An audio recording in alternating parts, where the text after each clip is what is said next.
नमस्कार। तो आज आम भिडियो बहुत गोटे इंटरेस्टिंग जिन कथा जाऊे कहीं प्रथम आपको क्षमा मागे चाहूँगी बिकज बहुत दिन है वीडियो बन पार्न बिकज टे हेल्थ इश्यूज थी कम बिजी रही जाती तेणु बहुत दिन पर बर्तमान समय मिला आप सहित कथा वीडियो बनवाई आज गोटे जो वीडियो बनवाई जाऊे गोटे बहुत इंटरेस्टिंग टॉपिक आउ वीडियो बनवा पछरे किसी ना किसी कारण अच्छी कहीं मु जो लास्ट वीडियो बनई गोटे जातक एनालिसिस सेठी जड़े दर्शक कमेंट आसीथिला जे जो नीच भंग होउथिला तो तार पॉजिटिव रिजल्ट मिल पारिबो कि न मिल पारिबो तांकर कन्फ्यूजन थिला जे सेटा गोटे नीच भंग राजयोग रे जीवो ना जीवो नाही। तो आज वीडियो रे तो आमे कथा हबा जे कोन नीच भंग राजयोग आपण जातक रे होउची ना होउनी जदी होउची तार पॉजिटिव रिजल्ट मिल पारिबो ना मिल पारिबोनी सब जिंस आमे डिस्कशन करे पे जाउचे। मु एस्ट्रोलॉजर देवीदास त्रिपाठी आपण समस्त को स्वागत करछि हम चैनल आशो थॉट ओडिया रे। तबे चलतु स्टार्ट करिबा जे नीच भंग राजयोग कौन ये आपण को जीरो रु हीरो बनै पारिबो ना ना। तो प्रथमे देखंतु नीच भंग राजयोग पई आक नीच भंग राजयोग को जानिया दरकार। नीच भंग ता माने कोनोसी गोटे जिंस नीच होउथबो आ तार नीचता भंग होउथबो सो दैट हमर नीच भंग राजयोग क्रिएट हुए। तेणु करी तो प्रथमे आपण देखंतु जे कोन आपण जातक रे कोनोसी ग्रह नीच अछंती कि नाही। तो आग प्रथमे आपको जानिया पड़ो जे कोनोसी ग्रह को राशि रे नीच होवंती को राशि रे उच्च होवंती। तापे गोटे स्पेशल वीडियो बनेबा जदि आपन किसी डाउट अछि ताले आपण कमेंट करंतु ताले मु आपन को मध्य कमेंट बॉक्स रे कहि देबी जदि आपन किसी डाउट अछि। तबे नीच भंग राजयोग केमिति होउची सपोज आम चार्टा तार सूत्र अच्छी मिनिमम आहरी बहुत किसी कनसेप्ट अच्छी जो इन जनरली लोक आसेप्ट किंतु जनरली चार्टा विषय आज आम डिस्कस करने जाऊे। तो प्रथम सूत्र जदि आपणकर निचेश माने कौन जो कौनसी राशि रे आपणकर ग्रह नीच हो सपोज आम गोटे एग्जांपल नबा जदि आपणकर सूर्य माने रवि तुला राशि रे नीच हो जाती जदि आपण जातक तुला राशि रे जदि रवि बसी मानकर जो मान जन्म नवेम्बर मासरे पाखापाखि होता है तो तांकर रवि तुला राशि रे थाए ताहले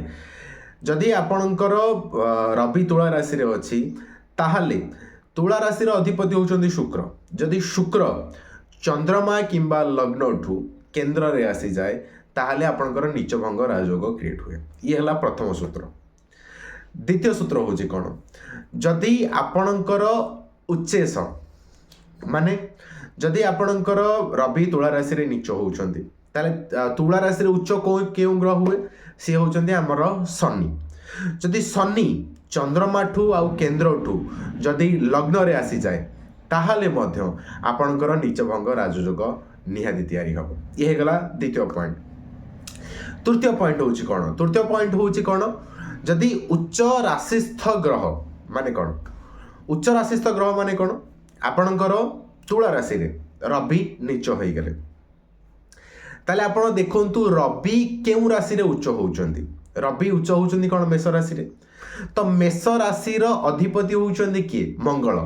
जदि मंगल आपणकर चंद्रमा किंबा लग्न ठू केंद्र रे आसी जाए ताहाले मध्य आपणकर नीच भंग राजयोग तैयारी होता है। आउ अंतिम सूत्र होची कौन जे आपण देखंतु आपणक जातक रे जेउ ग्रह जेउ राशि रे नीच होउचंती कौन सही राशि रे तार उच्च ग्रह आसी बसी जाइछि कि माने कौन तुला राशि रे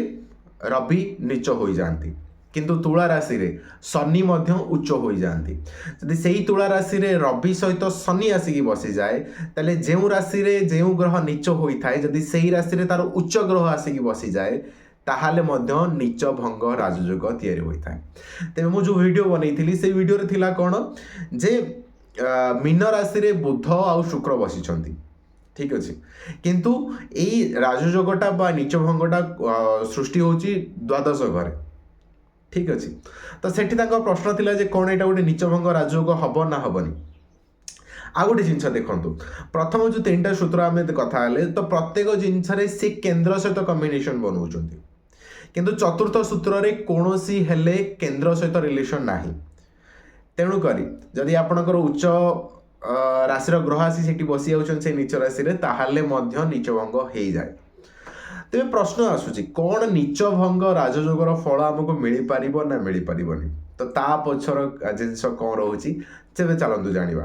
देखो इन जेनराली जदि आपणकर कौन नीच भंग हो सी गोटे भल हाउस थाए आपको पॉजिटिव रिजल्ट बा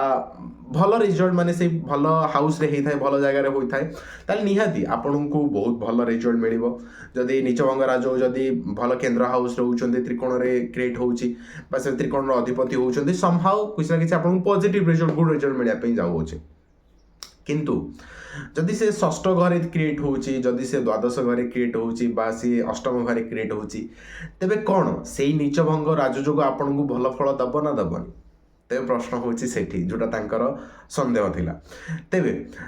जिनस होची कौन जे देखिया को पड़िबो जे आपण केउ पर्सपेक्टिव रे प्रश्न पचारुछंती जदि आपण गोटे भल डॉक्टर अच्छा सर्जन अच्छा आर्मी रे अच्छा आउ ए नीच भंग राजयोग होची तृतीय घरे हे जाऊ षष्ठ घरे हो जाऊ कि अष्टम घरे हो जाऊ ताले आपन बहुत हेल्प करिवो आपन को सर्जरी करवा आर्मी फाइटिंग रे जीवा कोट ना कोट आपन बहुत हेल्पफुल रहिवो किंतु जदि सेम जदि द्वादश घरे मध्य हो जाउची ताहाले मध्य जदि आपन फॉरेन जिया पे चाहउछन्ती आपन को बहुत हेल्प करिवो फॉरेन जिया पे मध्य किंतु जदि आपन कोनोसी जिनसर इन्वॉल्वमेंट नांती नॉर्मल अछन तो समहाउ आर पॉजिटिव रिजल्ट आपन को मिली परिबोनी लॉसेस डिस्टर्बेंस मध्य आपन देखियो मिलिबो किंतु जदि आप से पर्सपेक्टिव अच्छा से फील्ड काम कर देखिए आपको बहुत बढ़िया रिजल्ट मिलने जाऊँगी ये नीच भंग राजयोग तो आशा करुँची आपको वीडियोटी बहुत भल लगी आई थिंक बहुत सिंपल फायर मुझे बुझे तो जदि आप तथापि कौन डाउट थाए कमेंट करके निश्चय जनातु आप सहित भेट हम आगामी एक अध्याय नमस्कार।